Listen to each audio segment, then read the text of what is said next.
Hey everyone, Shabby Gamer here and welcome back to another episode of our Gibraltar Challenge here on Foot Manager 2016. Now in today's episode we do have the Pepe Reyes Cup final against Glasses United and then a massive match. We are away against Bayern Munich in the Champions League group stage. We've got the group of death this time. We've got Bayern Munich, Valencia and PSG. It was a bit of a tricky one getting here, you saw in the last episode, but it's been worth it. We've got 10 million quid out of it, so you can't moan really. Hopefully it's going to boost our reputation as well a bit more. So without further ado, let's get straight into that first match against Glasses United and see if we can pick up the first bit of silverware of the season. And here we are. As you can see, we are massive favourites as always. Not really seen much of what Glasses has been up to. Let's have a quick look at them before we get into this match. Let's see if they've brought anyone in good. They've managed to keep a hold of Nicolas Diaz, who's the player they signed up from us a couple of years ago. He was on a free transfer, so they picked him up, so good for them to keep a hold of him. He got 24 games last season, 3 goals, that was good for them. Who else have they got in their squad then? Anyone of any interest? So they've got Allianz Gonzalez, who's a player who started the game with us at Europa Point. A little bit surprised he hasn't, I'm sure he must, yeah, he's played enough to become Gibraltarian now, so he's never been picked up by the national side. Bit of a surprise. Apart from that, no one else of any real notice. They got Liam Joyce, who used to play for us. Apart from that, no one else really. So this should be a pretty routine match for us. You'll probably notice that we've changed our team quite a bit as well. Oh, Jack Peachman used to play for us as well. We've changed our team quite a bit. We want to try and rest the majority of our top players for that game against Bayern Munich, of course, which is only in 3 days' time. So we're really going to be putting out some very different teams. And we've changed the formation quite a bit as well to a lot more attacking. So we're going to start off with Moussa Badji in goal. His first game for us this season. He's played a few games for Senegal. He's been doing quite well for them as well, so it'd be good to see him get his first appearance of the season. Stefan Kongangoyoy. Yeah, I had no idea how to say that. We signed him towards the end of last season. Another Cameroonian. We've got a lot of Cameroonian players in this game. Another defensive player, defender. So it was interesting how he gets on this season. He's got the Holy Trinity above 10. I don't think he's the best defender we've got, but he's going to be pretty good in this situation. Jared Madison continues on. He's going to be our centre-back for this one. He's had a few games in the Champions Cup. He even knocked in a couple of goals and got a man of the match as well. So he's had a pretty good start to the season. He's probably the only one of the players in the Champions League squad who's playing here today as well. Jim Morrison, who is now officially allowed to play for Gibraltar, I think. His eligibility is gone. It doesn't come up there anymore, but he has now got nationalities of nations eligible for England and Gibraltar. He's not been called up by Gibraltar as of yet. But I think actually he wasn't eligible when the last squads were announced. So hopefully when the next squads are announced, which is only in about a month's time, and that's for the England game as well. It'd be interesting if Jim Morrison is called up. I'm sure he will be. Into defensive midfield we have Ryan Gaffney, a player we brought last season from Sligo Rovers. He looks like a pretty good player and his stats are going up as well, which is very good to see. So we might get some good football out of this one. Been playing the under-21s for Ireland as well, which is very good. Out on the left-hand side, we've got one of our new players we brought in this year. That is Chris Kean, a player I keep calling Chris Keenan. I think he is in the Champions League squad as well, but I want to play him here today because I don't think he'll get a chance in the Champions League game against Bayern. On the right-hand side, we have another one of the players he brought from Sligo, Jason McDermott, a good attacking right midfielder. He likes to play central midfield as well, but we're going to play him right midfield in this game. Hopefully he's going to do well for us. Had a couple of games towards the end of last year as well. A player who really come into it last year is this one here, Adama Jeje, the Ivory Coast player. Got quite a few goals, quite a few games last season. Played 12. All of his first games for us came last season. Got 4 assists and some pretty good performances as well. 7.89. Very happy with him.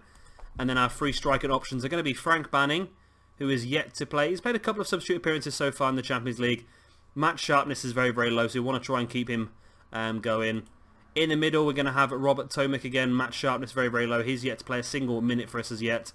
Not a very good player, really, is he? When you look at him, not fantastic, but he does do quite well for us. And I'm thinking if I can keep a hold of him for long enough, he might be able to. He's got another 1,000 days, another 3 or 4 years, so maybe we won't see that much out of him. Bustamante as well is going to be playing. Again, match sharpness is very low. Want to make sure he stays happy because he's only got a year now, and it'd be great to have this player playing for the Gibraltar national side. I think he's going to be a fantastic player for them. Right, so there we go. That is the squad for today. Hopefully that's going to be enough to pick us up the Pepe Reyes Cup. Debuts for quite a few of these guys in this match. And I think it should be enough. I don't think the other clubs in Gibraltar have really improved that much that we need to worry. So we should be okay. It's just all about doing as well as we can possibly in that Champions League group. I can't see us doing very well in that group. We've got no room for manoeuvre in that one at all. It's very, very difficult. Group of death really, but even if we finish bottom, it's not a massive problem for us, it's what we're expecting. So it's all about the money really. We got 10 million quid for getting to the Champions League group stage, and hopefully that's 10 million pounds at the end of the season. We can look to potentially build our own stadium once again. That'd be fantastic. But well, I don't know if there is 2 separate stadiums now or not. I'm confused. I thought there was 1 stadium in Gibraltar, but now I'm starting to think there could possibly be 2, because it just seems to be looking a little bit odd. Sometimes the stand is being rebuilt and sometimes it's not, and I can't figure out why, so it's a little bit confusing. So I'm starting to think there might actually be 2 stadiums in Gibraltar rather than the 1 that I originally thought there was. I'm going to have to do a little bit of research into that. Kean, great ball over the top to Bustamante in the far post. And I palmed onto the crossbar there by the goalkeeper, and Bustamante's robbed his first goal of the season. So like I said, 1 more year and then Bustamante will be eligible to play for the Gibraltar national side, which is fantastic. Of course, Ramito is still up in the air at the moment. He is eligible, but he was not called up for the last set of games, but he was called up for Australia, so I can't quite understand what was going on there. Great goal there, Frank Banning, right in the top corner, assisted by McDermott, so great goal. We are 1-0 in the lead. Now, I think the reason that Ramito wasn't called up, like I said, because he was in the Australia squad at the time, and the reason why Morrison wasn't called up because he wasn't eligible at the time. So now he is 100% eligible. And like I said, coming up in about probably 2 or 3 episodes time, we do have an international break which involves a game against England. So we'll definitely be watching those 2 if the likes of Ramito and Jim Morrison do get called up for that. I'm still hoping that the international manager is going to drop out at some point. I can take his job. He's been there for about 10 years now. And I would really like the opportunity to take over the Gibraltar national side. Because hopefully we can start to improve their ranking in the world as well. They're still about 173rd out of about 190, which is not fantastic. But with players like Jim Morrison and Ramito joining the national side, those are 2 big names that are potentially going to help them out quite a lot. If we can get some sort of midfielder and a striker, as Robert Tomic puts the 2nd goal in, we're 2-0 up. Yeah, if we can get Bustamante nationality and he gets called up for the national side, that's going to be a big boost for them, because they really need players up front that will score whenever they get an opportunity. They need players in midfield who can be creative and break up the play. So it's going to take quite a bit, I think, to continue having these players joining up with the national side. And we've finally got 2 now. I think as time goes on now, we're going to get more and more every year, which is good. I like that. And that's why this year, of course, a few episodes ago when we saw the new transfers, I did spend quite a bit of time bringing in a lot of young, like 16-year-old players to hopefully progress in this country and take up the nationality as they get a little bit older as well. It's a bit tricky sometimes, because sometimes you get these players and they get better and better and better, and then they end up getting called up by the nation that they originally for. But players like Bustamante, as much as I like Bustamante, he's a very good player, I can't see him ever getting called up for the Argentina national side. So I think we should be safe with that one. And players like Tomic as well, but Tomic's got like 4 years left, so I don't think we're going to see him getting called up. Frank Banning is the sort of player I was on about. He's only got a few years left before he can join up with the national side. However, in that time he might get called up and get his caps for Cameroon. So it's a tricky one. We'll continue doing it as much as we possibly can. I should imagine that Gaffney and McDermott will probably end up getting called up for Ireland sooner or later as well. Banning out wide here with the ball now. And we do have a couple more players that are only a year away. I think Bustamante and Juan Carlos Dulce, the central defender, Argentinian player, is pretty close as well. So if we can get those 2 joined up next year, then all of a sudden the Gibraltar national side is looking a lot stronger, which is good.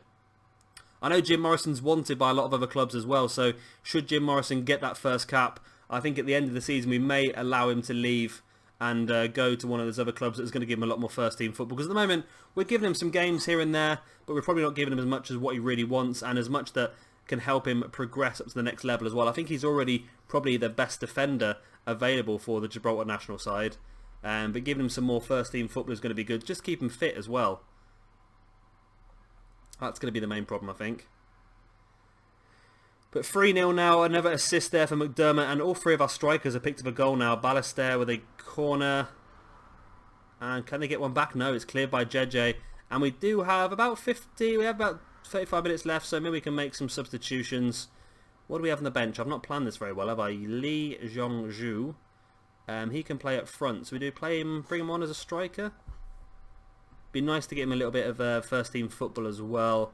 I'm thinking potentially Tomic is going to come off, because I think both... no, what am I thinking of? No, Banning's going to come off, because I think Banning is actually in our Champions League squad. So just to keep him in reserve, just in case. And then Caballero, just to pick up a little bit more first team match fitness as well. JJ's had a very good game. He's actually one of the better players on the pitch, but I think Caballero just needs that extra bit of first team football just to get his fitness up, just in case we do need him in the games in the Champions League. There are some players that are probably ahead of Caballero, like Oyarzabal, the Chilean attacking midfielder, but it'd be nice just to have the options should we need them. McDermott now, big ball forward, doesn't go to Bustamante, it's cut up by Gonzalez, but only as far as Maddison. Maddison plays the big deep ball up the front. It's unfortunate that wasn't going to Tomic, because Tomic, of course, is our target man for this game. He is the big guy up front. And, of course, we just took him off the pitch, didn't we? So, yeah. So no, we never. No, we left him on the pitch, didn't we? There's Lee Zhongzhu, who's a big tall man as well. Tomic sees a great ball out wide to Bustamante, who's now one-on-one with the keeper. It's a tight angle, but can he put it in? He does! Blasts it into the corner of the net. And Maximiliano Bustamante picks up his second goal of the game, his third of the season. And we're looking good here, 4-0 after the hour mark. It looks like we're bringing the Pepe Reyes Cup home once again. And yeah, there must be two separate stadiums in Gibraltar. I'm going to have a look at this. I'll probably have a look at this by the end of this match, just try and figure it out. Because I'm sure, when I started this, I was sure there was one stadium. And that was it, but it looks like I may have been wrong. Because, yeah, only one stadium seems to be being improved, whereas the other one is not at all. So it looks like we're going to be helping a few clubs out by improving the stadium, but not the whole nation, which I was hoping to do. But it does seem, though, I did watch one of the Gibraltar games live in between episodes. I watched Gibraltar versus Iceland, which they lost 3-0. And it looks like Gibraltar are actually playing their home games now in the... Oh, what a goal. Lee Zhongzhu, what a goal. Yeah, Gibraltar are now playing their home games in Gibraltar rather than having to go over to Portugal, which is what they do in real life, I believe. They play their home games in Portugal because the stadium's not up to scratch. But now we've started improving the stadium. They are now playing their home games there, which is fantastic. Lee Zhongzhu, what a goal that is. Curled it right in the far post. Keeper had no chance. And I think Tomic gets the assist for that as well. He does. Tomic, 2 assists and a goal for him. He's done very well here today. And anyone else we want to bring on? I've got no space for these players, have we really? Munoz, can you play right midfield? You can't. Jared Murphy, can you play left midfield? You can't. I'm going to actually bring on Jared Murphy at left midfield and rest Kean, because Kean might be a player we need in the Champions League game against Bayern Munich. So I know it's not Murphy's favourite position, playing left midfield rather than left back, but I don't think it's going to be too bad for him.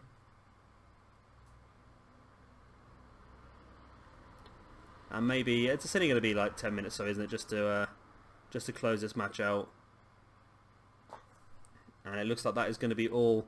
Big goal kick up there from Musa Badji. McDermott picks it straight up to Bustamante. Back out to McDermott. McDermott's had a very good match here today. He's got a couple of assists, which has been very good down that right-hand side. The problem is with McDermott is he's going to have a lot of competition to try and get ahead of Otero in that right midfield spot, because Otero has been an absolute assist machine. So there we go, 5-0 victory. We have won the Pepe Reyes Cup, which is fantastic. Now, let's have a quick look actually before we disappear. So Glasses United, where do they play? Where's the information? Overview, facilities. So they play at the Devil's Tower Camp. Is that the name of their stadium? It is, the Devil Towers Camp. Okay. But they're revered... what? Oh, okay, I see. So Glasses have moved into the Devil Towers Camp, which is a 1,000 seater stadium, until the 5,000 capacity. So we're going up to the whole 5,000. That's impressive. So once we've done the whole stadium expansion, then Glasses United are going to move back in. However, for some reason are still playing in the same stand though, I think. Facilities... Yeah, we're still playing in the Victoria Stadium. Okay, so some guys have moved out, like Glasses and so forth, and we are still in the Victoria Stadium, but as soon as the Victoria Stadium is finished, then everyone's going to move back in. So that makes a little bit more sense now. I'm a little bit more on top of things, so I hope that makes sense to you guys as well. Right, so we are now heading towards this match here against Bayern Munich. It's only a few days away. Let's get straight into it.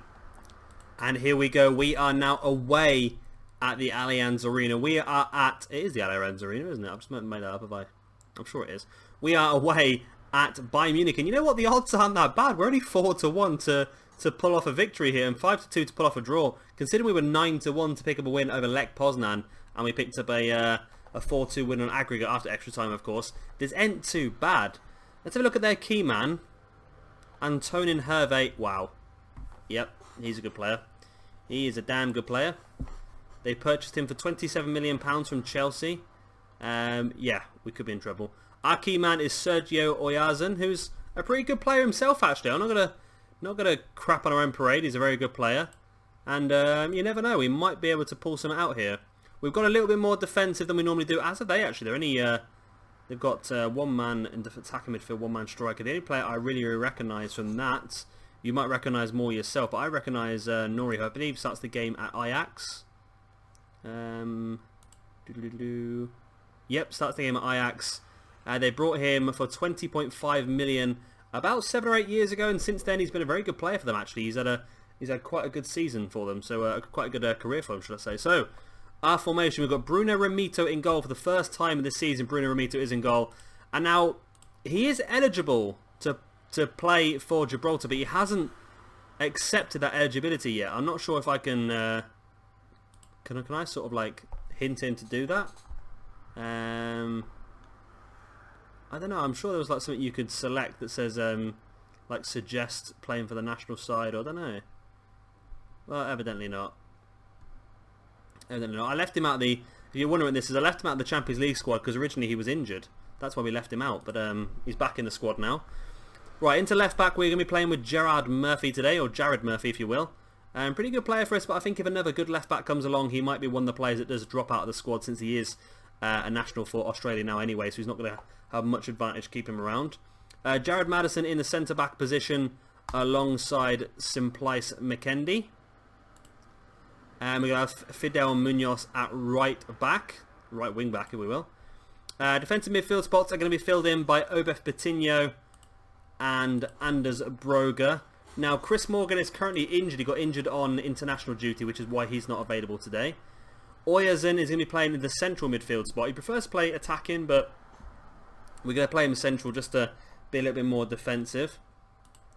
Ataganya is going to be coming in that attacking left midfield spot. I'm hoping this crossing ability goes up a bit more, although he does prefer to play more as an attacking central midfield, so we'll have to keep that in mind a little later on. Otero, of course, is going to be starting out wide attacking right midfield. That's a bit of a tongue twister. So if he gets the opportunity, I'm sure we'll get some good balls into the box. And then it is going to be Baez playing up front. Now, unfortunately, both Artis is not 100% fit. He's just come back from injury. And Will Stevens is currently out injured as well. So, is it Will Stevens? I know it's is it Joe Stevens? It's Stevens, I know that. I may have just bugged up the name, I don't know. Anyway, it doesn't matter. Doesn't matter. Let's get into this one. I don't think we're going to do incredibly well. Let's go at that calmly and say, go out there and pull off an upset. Are they happy with that? They're not overly happy with that, but if we can tell them we've got some belief as well, that's going to make everyone green. That always works. And we don't want to be controlling. We want to be we want to be standard, and we want to be structured. Because we don't want to go over the top. We don't want to try and dominate possession because we don't have that ability.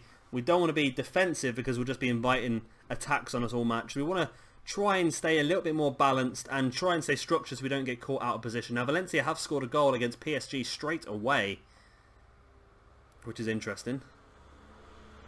See, I'm going to say if everyone can hammer PSG, but we've got to remember that PSG were the team that actually won the Champions League last season, so they're going to be one of the biggest sort of worries in this group, I should imagine. Then again, you've got Bayern Munich as well, who we've managed to hold off for 25 minutes at least anyway, which is pretty impressive. We can pull off a draw here, that'd be fantastic. Of course, every single draw and every single win in this competition does earn us a chunk more money as well, which is good.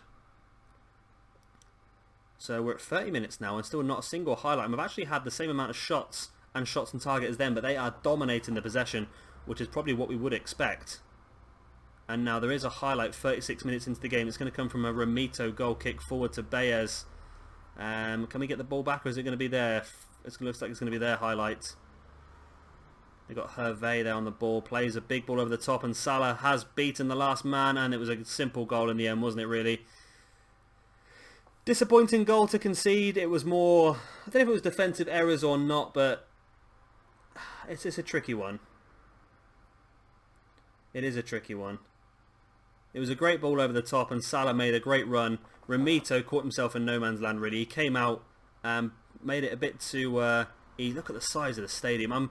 Thing is, this is the only Foot Manager game I've been playing now for quite a few months, and I've just got used to seeing these tiny stands. When we go to these big matches like this one, I'm just stunned by the size of the stadiums. They really just shock me. I don't know how many away fans we've taken to this match. That'd be interesting. It'd be nice to see the away stand at some point, see if we can...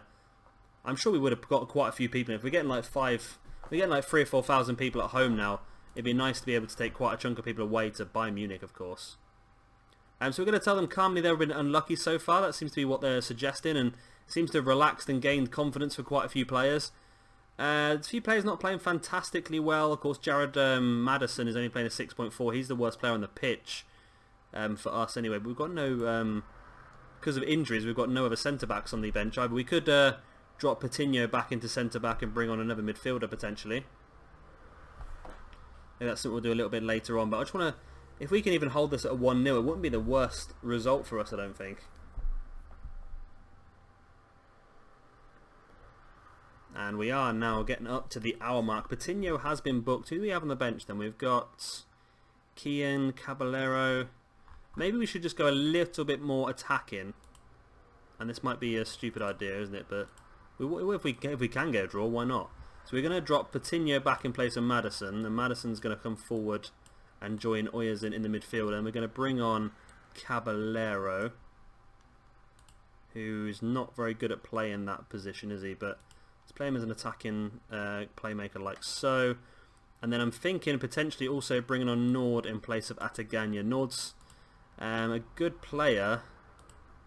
So let's do that. That's 2 substitutions. That makes things a little bit more attacking for us. We've removed one of our defensive midfielders and brought on a more aggressively attacking midfielder, a more creative player. Maybe that might help us out. And of course we've sort of shored up the defence a little bit as well. Jared Murphy's having a dire game as well at left back at 6.2, which is not very good. Some fresh legs up the left hand side with Nord as well. And only 1-0 is not bad, you know. We found this last time we were in the Champions League. We thought we were going to get hammered every single time, and we ended up being able to pull bits off here and there. Now, what do we do here? Do we bring on Aritz in place of Oyazin, like so, and go to a sort of attacking diamond formation just to see if we can sneak that equaliser before the end of the game? We might as well go for it, mightn't we? We've got nothing to lose. What difference does it make if we lose 2-0 and if we lose 1-0? I think we're still... we might as well go for it, mightn't we? Let's try and go attacking. We might end up getting caught out here on the break, but still, I'd rather get caught out going for it than getting caught out just sitting back doing nothing, basically. So, is that going to be... We're going to sneak one through? Is it going to lose 1-0? 1-0 loss is not the worst result in the world for us, don't get me wrong, but it looks like it is going to be a 1-0 loss. Ah, it's not. Come on. 90. Oh, gutted. Absolutely gutted. Well, again, it's not too bad of a result. 2-0 loss away to Bayern Munich is not the worst thing that could have happened. Where is the away fans anyway? Seems like the entire stands here are just all home fans.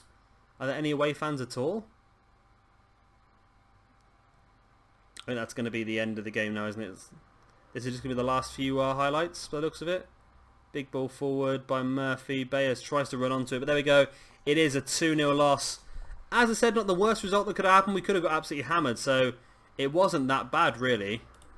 Unlucky, which wasn't our night. That seems to keep everyone happy as well going into that next game. PSG won 1-0. I know PSG turned around and got a 2-1 win then, did they? Yeah, over Valencia. So both ourselves and Valencia are now both on 0 points.